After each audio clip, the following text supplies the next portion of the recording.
1, 2, 3, 1, 2, 3. Pumunta na sa inyong mga kapangkat. Dito ang unang pangkat, pangalawa at ang pangatlo. Okay. So, ito na ang mga panuto. Sa unang pangkat, maaaring basahin sa unang pangkat. Sabay-sabay.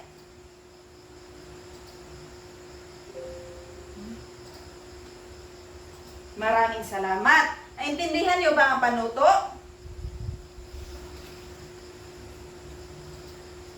Okay. Ngayon, sa inyong gawain, meron kayong mga pamantayan sa pagmamarka. Una, ang pagkamalikhain. Pangalawa, kaangkupan sa paksa. Presentasyon na may tag 5 puntos at ang kabuuang puntos ay 15 puntos. Ngayon naman sa pangalawang pangkat, panuto, maaari nyo bang basahin? Pangalawang pangkat, sabay-sabay.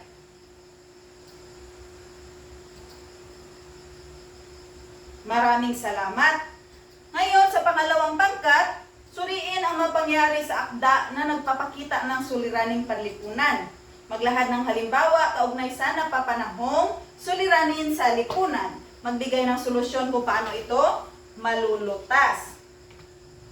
Sa inyong gawain, meron din kayong pamantayan sa pagmamarka. Una, nilalaman, 5 puntos. Kaayusan ng mga detalye, 5 puntos.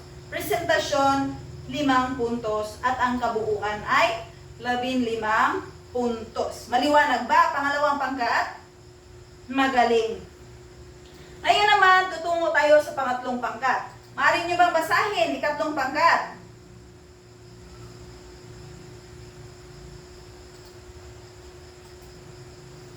Maraming salamat. Naintindihan nyo ba ang panuto? Magaling.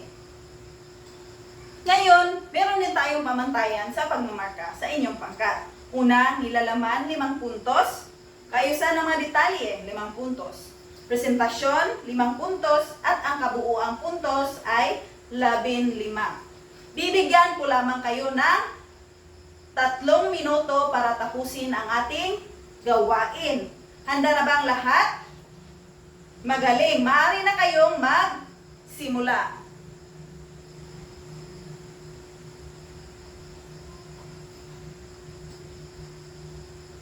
Okay, natapos na ang 3 minuto. Maaari na kayong magpresenta bawat grupo. Ang unang magpresenta ay ang unang grupo.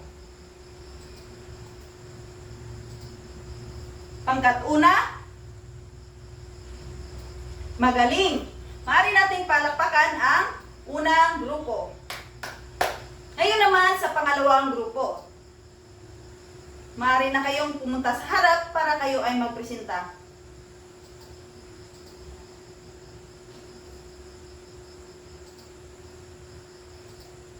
Magaling, napakahusay ng pangkat 2. Bigyan natin ng 3 tadyak, 3 palakpak, at mabuhay. Sabay-sabay. 3 padyak, 3 palakpak, at mabuhay. Ngayon naman, dadako tayo sa pangkat pangatlo. Maaari na kayong magpresenta. Okay, magaling. Napakahusay ng pangkat pangatlo. Bigyan natin ng lamuklap ang pangatlong grupo. Alam nyo ba ang lamuklap? Ito ang lamuklap. 1 lamok, 2 lamok, maraming lamok. Sabay-sabay. 1 lamok, 2 lamok, maraming lamok. Palakpakan ang mga sarili. Natutuwa ako't napakagaling ng inyong ipinakita sa bawat gawain natin ngayong umaga. Ang inyong partisipasyon ay napaka-aktibo. Ngayon, magtatanong ako sa inyo, ano nga ulit ang ating itinilakay ngayon? Joy? Magaling. Ito ay patungkol sa Akdang Ibong Adarna sa Kabanata 9 at 13 at mga suliraning panlipunan. Magaling. Ngayon, magtatanong ako, ano kaya ang mga gamit nito? Okay, Mary Jane. Okay, magaling, Mary Jane. Ngayon, bakit kailangan nating pahalagahan ang Ibong Adarna, ang kwentong Ibong Adarna at ang mga suliraning panlipunan? Okay, Melona. Tama. Dapat nating pahalagahan ito para ang mga suliraning panlipunan ay ating masolusyonan sa ating pang-araw-araw na pamumuhay. Tama. Palakpakan naman natin ang ating mga sarili. Wala na ba kayong mga katanungan? Wala na? Dahil ngayon ay meron tayong pasulit. Maaari ba kayong kumuha ng kalahating papel upang sagutan ang mga katanungan na nasa inyong harapan? Maaari mo bang basahin ang panuto, Milona? Okay, maraming salamat, Milona. Ang panuto sa inyong pasulit ay piliin sa loob ng kahon ang tamang sagot. Halimbawa, Don Juan, Don Pedro, Don Diego, Ermitanyo, o Ibong Adarna. Naintindihan nyo ba? Magaling. Maaari na kayong magsimula.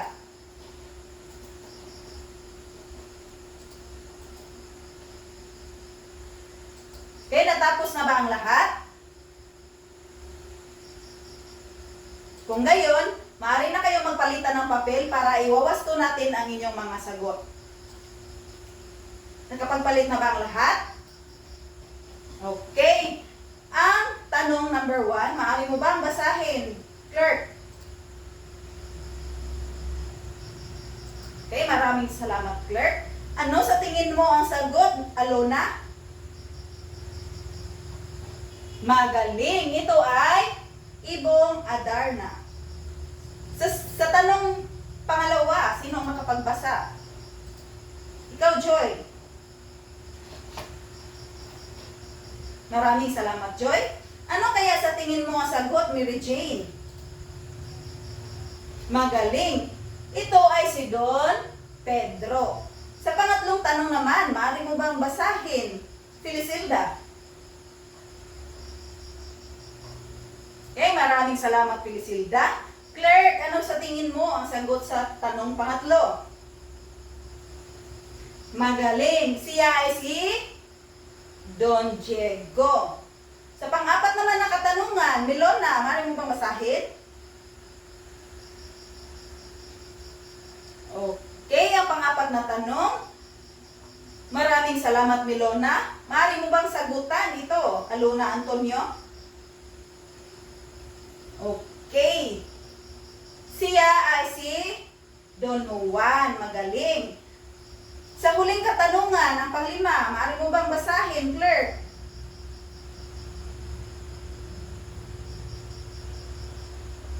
Maraming salamat, Clerk. Ano kaya sa tingin mo ang sagot, Felisilda?